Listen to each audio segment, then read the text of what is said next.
আপনার কথাই ঠিক গোপাল কাকা, আমরা এভাবে নীল চাষ করলে একদিন খেতে না পেয়ে মরবো। যাক সুবল, তুমি যে বুঝতে পেরেছো এটাই সব থেকে বড় কথা। আমাদের ধান আর আনাজ শস্য চাষ করাই হলো এই কৃষ্ণনগরের ভিত্তি, বুঝলে? শুধু ভাবছে সাহায্যের মুখের উপর না করে দিলে তারা না জানি কি করে বসবে। কোনো ভয় নেই সুবল, আমি মহারাজকে সব জানাবো। এভাবে তো চলতে পারে না। ওই নীল চাষ করার জন্য লাভবান হবে ইংরেজরা, আর এদিকে আমরা না খেতে পেয়ে মরবো। ঠিক ঠিক। শোনো, তুমি সমস্ত চাষিদের গিয়ে বোঝাও ইংরেজদের থেকে নেওয়া দাদন ফিরিয়ে দিতেই হবে, না হলে কিন্তু সমূহ বিপদ। এই বলে রাখলাম, তুমি শুধু একা কেন, আমিও সবার ঘরে গিয়ে বোঝাবো যাতে কোনো চাষি নীল চাষ না করে। হয়তো হাবুল যাচ্ছে। হাবুল, হাবুল শোন না, শোন।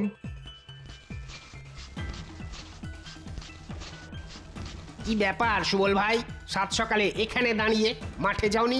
নীল চাষ করতে হবে যে। আচ্ছা, নীল চাষ করলে খাবার শস্য ফলবে কি করে হাবুল? আমাকে একটু বুঝিয়ে দাও তো। আগে গোপালদা, এটা ভেবে দেখিনি গো। শোনো হাবুল, তোমরা যদি এটা না ভাবো তাহলে এটা কে ভাববে বলো দেখি? যদিও আমি ভেবেছি, এটা বুঝতে পারছি আমাদের সামনে সমূহ সর্বনাশ। সত্যি তো, নীল চাষের জন্য আমাদের অত সুন্দর আমন ধান এই মরশুমে যে আর হবে না। ইংরেজদের দেওয়া দাদন ফিরিয়ে দিতে হবে হাবুল। তোমরা সবাই একজোট হও, এটা করতেই হবে। হাবুল, আমরা সবাই মিলে বড় সাহেবের কুটিতে যাই, চলো। সেখানে গিয়ে বলি যে আমরা আজ থেকে নীল চাষ করতে পারবো না, দাদন আমরা ফিরিয়ে দিচ্ছি।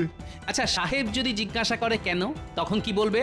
আমরা বলবো এতে আমাদের ক্ষতি, কৃষ্ণনগরের ক্ষতি, আর এই ক্ষতি আমরা মেনে নেব না। সাবাস, এটাই বলতে হবে। তোমরা সবাই মিলে যাও, সাহেব কি বললো এটা আমি তোমাদের থেকে জেনে নিচ্ছি।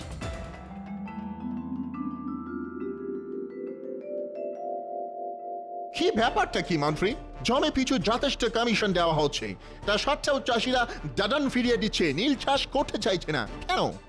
আমি মানে মানে ঠিক বুঝতে পারছি না, মানে এরকম কেন হলো। তুমি মানে মানে খাটলে হবে মন্ত্রী? মন্ত্রী হয়েছো কেন? আসলে আমি তো আপনাদের হয়ে প্রকাশ্যে কিছু করতে পারছি না, তাহলে সব জানাজানি হয়ে যাবে। ওদিকে গোপাল চাষিদের বাড়ি বাড়ি গিয়ে তাদের এক কাট্টা করছে। তো বুঝতে পারছি চাষিদের আর মুখের ভয় দেখানোয় বাধ্য করা যাবে না। যদি ব্যাটাদের তুলে এনে আচ্ছা করে চাবুক পেটা করা হয় তাহলে ঠিক সুরসুর করে রাজি হবে। ওকে ওকে, তাহলে তাই হোক। হ্যাঁ, তাই করুন, এছাড়া উপায় দেখছি না। ব্যাটা গোপালটা নেতা হয়েছে, আমায় জ্বালিয়ে খাচ্ছে সব জায়গায়।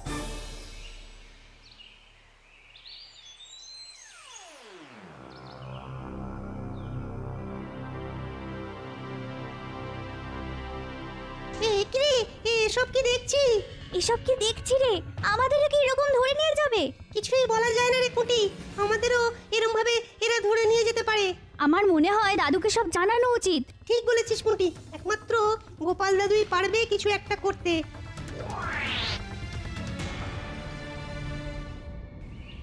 উফ, বেশ চড়া রোদ উঠেছে। বেরোবার সময় ছাতাটা নিতেই ভুলে গেলাম, গিন্নি একবার মনে করিয়ে দিল না। ও গোপাল দাদু, আরে দাঁড়াও দাঁড়াও।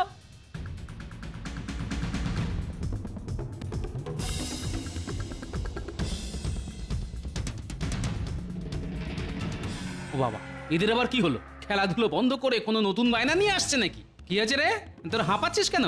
এখন যা যা, আমার কাছে মোয়া নাড়ু কিচ্ছু নেই। না গো দাদু, আমরা মোয়া নাড়ুর জন্য আসিনি। তাহলে আমরা দেখতে পেলাম গোড়া সেনারা তিনজন চাষি ভাইকে কোমরের দড়ি পরিয়ে টানতে টানতে নিয়ে যাচ্ছে। বলিস কি? তার মানে এটা নীল চাষ না করার ফল। ঠিক আছে, তোরা খুব ভালো করলি আমাকে খবরটা দিয়ে। এখন তোরা ঘরে যা।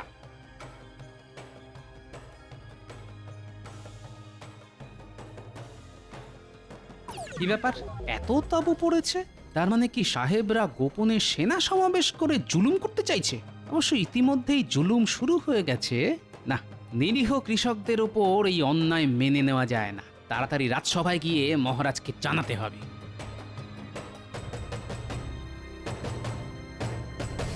কি ব্যাপার গোপাল, তুমি হলে হাসির আস্ত কুম্ভ, কিন্তু তুমি আজ খুব মনমরা বলে মনে হচ্ছে। এ গিন্নি বকেছে নাকি?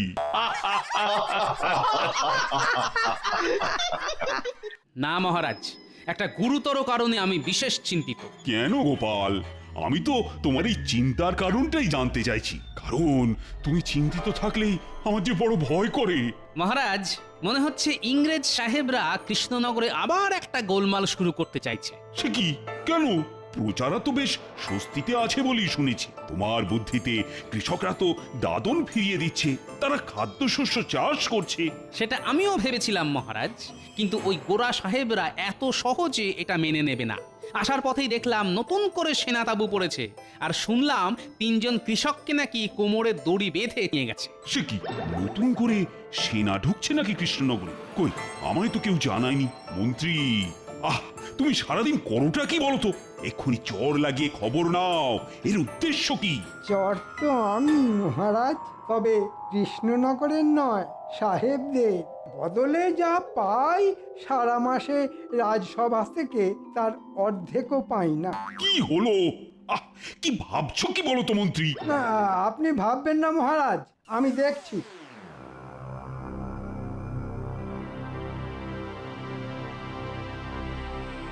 কি ব্যাপার?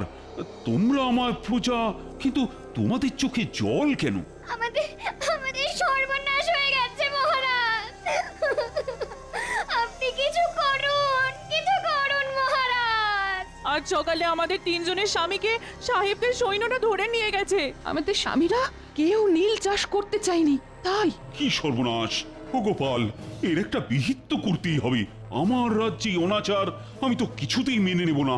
মহারাজ, মহারাজ কিছু একটা করুন। মহারাজ, মহারাজ, এক্ষুনি চলুন সাহেব কুটিতে। এই সত্যি মেনে নেওয়া যায় না মহারাজ। তুমি চুপ করো গোপাল, মহারাজ গিয়ে কি করবে? তাতে সাহেবরা আরো খেপে যাবে।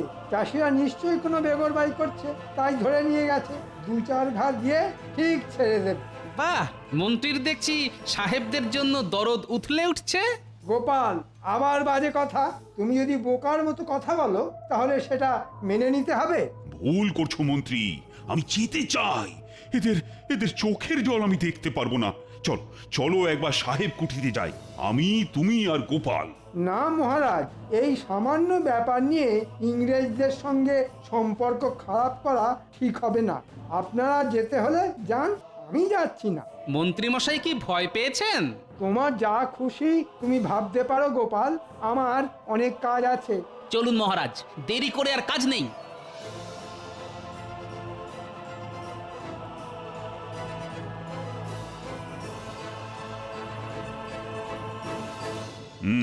আমি জানতে চাইছি এই 3 জন চাষিকে এভাবে ধরে আনার কি কারণ? মাই গড, আপনি এটাও জানেন না? ওরা দাদন নেওয়ার সাথেও নীল চাষ খাইতে চাইছিল না, তাই ভাবিলাম ওদের চাপকে সিধে না খাইলে শিক্ষা হইবে না।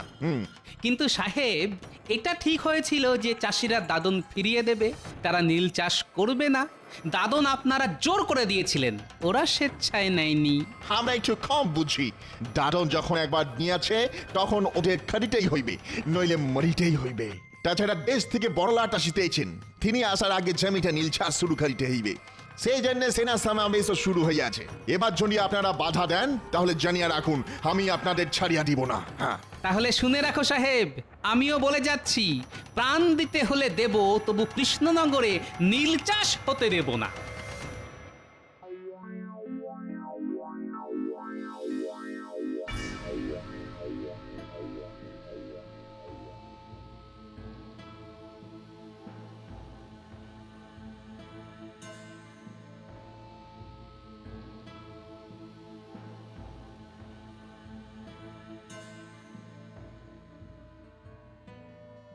সর্বনাশ হয়ে গেছে মহারাজ, কৃষ্ণনগর জুড়ে কান্নার রোল উঠেছে। আজ সকালে হরিচাষীকে আধমরা অবস্থায় উঠোনে ফেলে গেছে, কিন্তু বাকি 2 জনের কোনো খোঁজ নেই। বলো কি গোপাল? হায় হায় হায়, রাজ্যে এ কি শুরু হলো? মন্ত্রী, এ কি সব শুনছি? না মহারাজ, আর চুপ থাকা যায় না। কাল ওই সাহেবের কথা শুনলেন তো, আমাদেরও বদলা নিতে হবে। ইটের বদলে পাটকেল না দিলে ওই সাহেবদের শিক্ষা হবে না মহারাজ। এক্ষুনি আমাদের কিছু লোক জোগাড় করতে হবে, আর রাতের অন্ধকারে ওদের তাঁবুতে আগুন দেব। ওদের বুঝিয়ে দিতে হবে আমরাও ভীতু নই। এটাই হবে আমাদের উপযুক্ত জবাব। কামানের মুখে ওই লাঠি সোটা ফুৎকারে উড়ে যাবে। তার চেয়ে ওদের সাথে সন্ধি করে কিছু জমি নীল চাষের জন্য ছেড়ে দেওয়া উচিত মহারাজ। এ কি বলছো মন্ত্রী? ওদের কাছে বশ্যতা স্বীকার করে দেশের জমি ওদের দিয়ে দেব?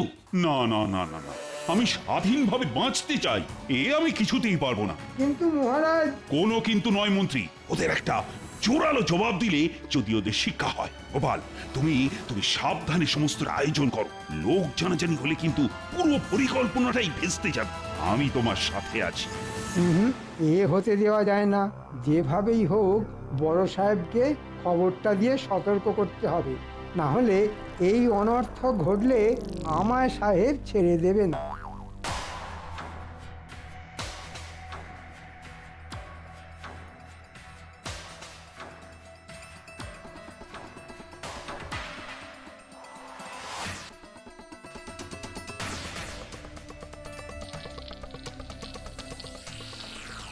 কি আশ্চর্য, কোথাও কোনো শব্দ আর্তচিৎকার শুনতে পাচ্ছি না কেন?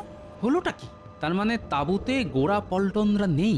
সম্ভবত ওরা আগে থেকে খবর পেয়ে সরে পড়েছে, কিন্তু এই খবর তো আর কেউ জানে না। তার মানে কি মন্ত্রী? আচ্ছা,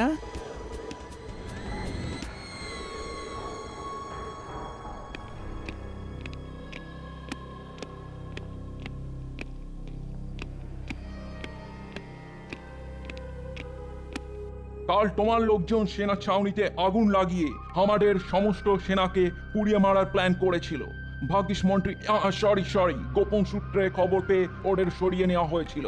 কি কি বলতে চাইছো তোমরা? মনে রেখো, এর জবাব তোমরা পাবে। আজ সতর্ক করতে এলাম, নিজেদের লোকেদের সামলাও। বড় লাট আসার আগে বড় সাহেব কোনো গন্ডগোল বরদাস্ত করবেন না, মনে থাকে যেন।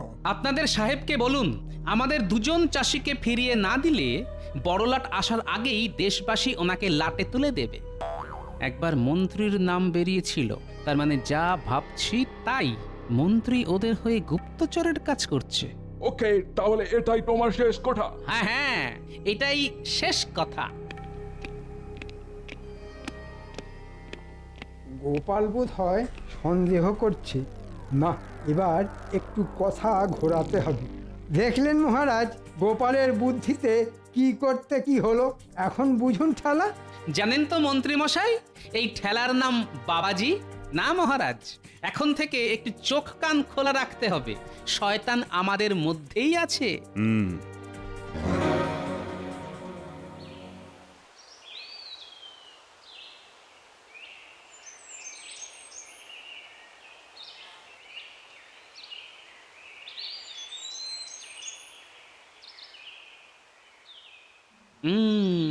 এদের দিয়েই আমার কাজ হবে। এই পুঁটি, নাপলা, গুলটে, টাপা, তোরা এক দৌড়ে এদিকে চলে আয়। কি গো দাদু? তোরা শোন, মন্ত্রীর গতিবিধির ওপর একটু নজর রাখতে হবে। এই কাজটা আমরা ভালোই পারি। তোরা নজর রাখবি আর আমাকে খবর পৌঁছে দিবি।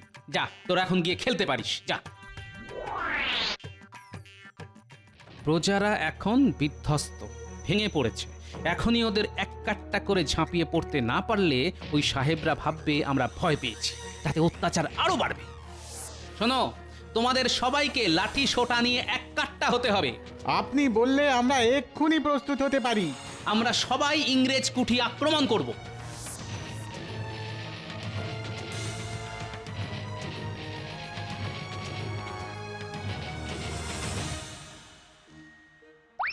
Oh God, strange! কি করা উচিত? আমাকে ছেড়ে দাও।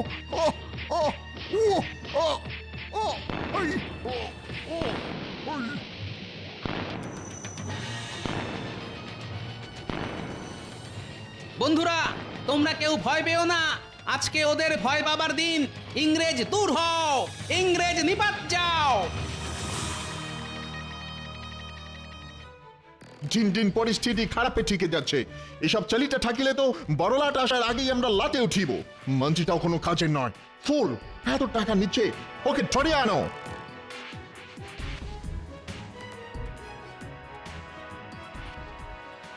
আরে আরে, মন্ত্রী মশাই এদিকেই আসছে না? তাই তো, এদিকে সাহেবদের বাড়ি ছাড়া তো আর কিছুই নেই। তাহলে হয়তো সাহেবদের সাথেই দেখা করতে আসছে। চল লুকিয়ে পড়ি, তারপর দেখতে হবে সাহেবদের সঙ্গে মন্ত্রী মশাইয়ের কি দরকার?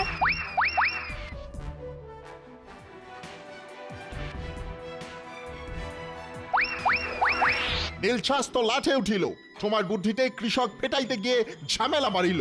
কিন্তু আমি পিটিয়ে সিধে করে নীল চাষে রাজি করাতে বলেছিলাম, আপনারা তো পিটিয়ে আধমরা করে দিলেন।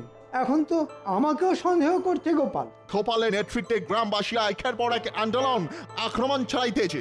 এদিকে নীলছাসের এই হাল, ওদিকে আবার আক্রমণ। বড়লাট এসে দেখলে সর্বনাশ হইবে, কিছু একটা করে এসব বন্ধ করিতেই হইবে। মন্ত্রী, ডু সামথিং। কিছু ভাববেন না, কান টানলে মাথা আসবে। গোপালের এতবার মহারাজের প্রশ্রয়, ওকে ফ্যাসাদে ফেলতে হবে। কাল ভোররাতে মহারাজের প্রাসাদ কামানের মুখে গুঁড়িয়ে দিন সাহেব। এটা তুমি কি বলিতেছ মন্ত্রী? হ্যাঁ সাহেব, আমি দেখতে চাই গোপাল কোন দিক সামলায়। কালকের মধ্যেই সব ব্যবস্থা করুন সাহেব, আমি আপনাদের পথ দেখাবো। পেছন দিক থেকেই প্রাসাদ আক্রমণ করব আমরা। এখন চলি সাহেব। তাহলে এই ব্যাপার, হ্যাঁ? হ্যাঁ গো দাদু, কি করবে এখন? করার তো অনেক কিছুই আছে রে। তোরা খুব ভালো কাজ করেছিস, খুব ভালো মিষ্টি তোদের পাওনা রইলো। আমার দিকে দেখি সবাই সন্দেহের চোখে দেখছে, তাই এবার একটু ভালো সাজতে হবে। মহারাজ, গোপন সূত্রে খবর পেলাম সাহেবরা রাজপ্রাসাদ আক্রমণের ছক কষছে। তা আমাদের কি এখন করা উচিত?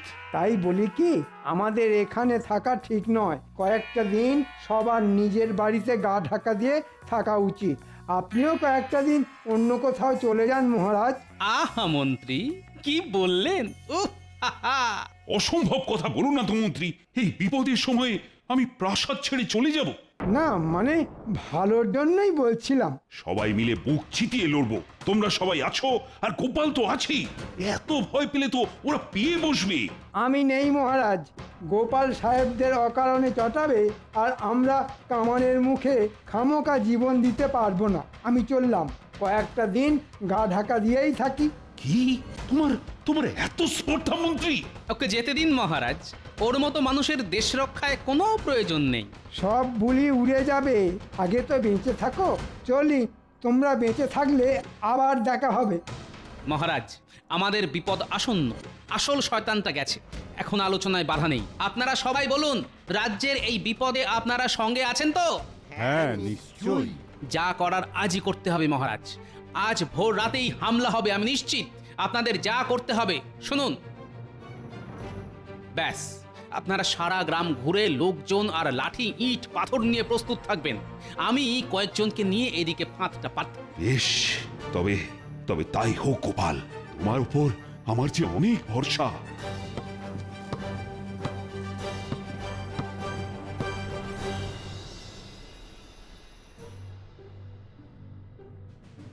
সাহেব, এবার যেতে হবে, এটাই উপযুক্ত সময়। রাজপ্রাসাদের পেছনের মাঠ দিয়ে আক্রমণ করব। ইয়েস, আমাদের দুটো কামান রেডি। তাহলে মাঠে পৌঁছালে কামান দাগবো, আর সব খতম। হ্যাঁ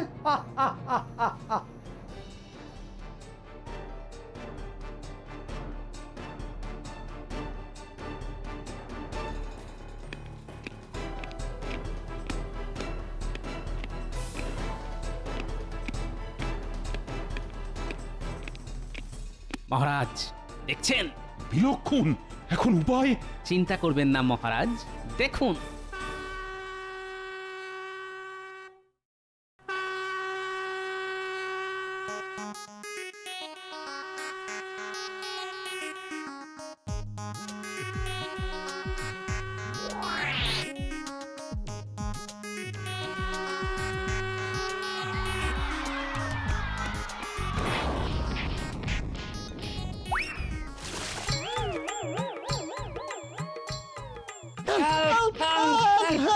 মহারাজ দেখুন, সবাই কিরকম পা চুল করছে। বালতিতে বিছুটি পাতা বেটে রস ছিল। কি করেছো গোপাল? ভাবাই যাচ্ছে না। এবার দেখুন মহারাজ।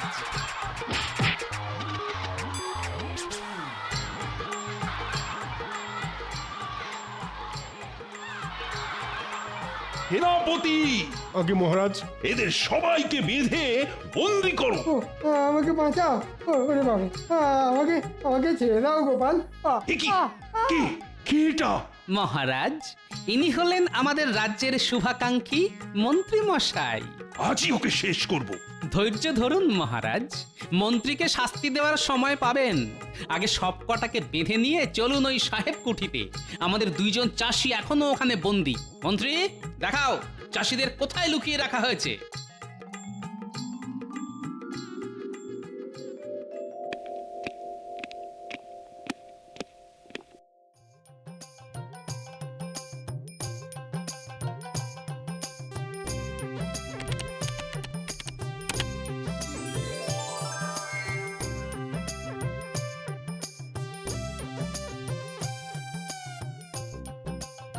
আর কোনো ভয় নেই হাবুল আর সুবল, তোমরা মুক্ত।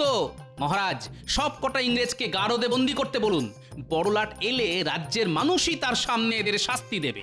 মহারাজ, ভুল হয়ে গেছে মহারাজ, মাফ করে দিন। ছি ছি মন্ত্রী, ছি! তুমি এতটা নীচ! অর্থের জন্য নিজের দেশকে বিক্রি করতে চাও? এর বিচার আমি নয়, প্রজারাই করবে। শাস্তি ওরাই দেবে। ভাবতে অবাক লাগে, আমার রাজসভার মন্ত্রী কিনা দেশদ্রোহী। দেখো দেখো, গোপালকে দেখে শেখো দেশপ্রেম কাকে বলে। মহারাজ, দেশের নুন খাই, দেশকে ভালোবাসা তো কর্তব্য। আমি কর্তব্যটুকুই করেছি মহারাজ। জয় গোপালের জয়। গোপালের জয় নয়, এ আমাদের মাতৃভূমি কৃষ্ণনগরের জয়, আমাদের দেশের জয়।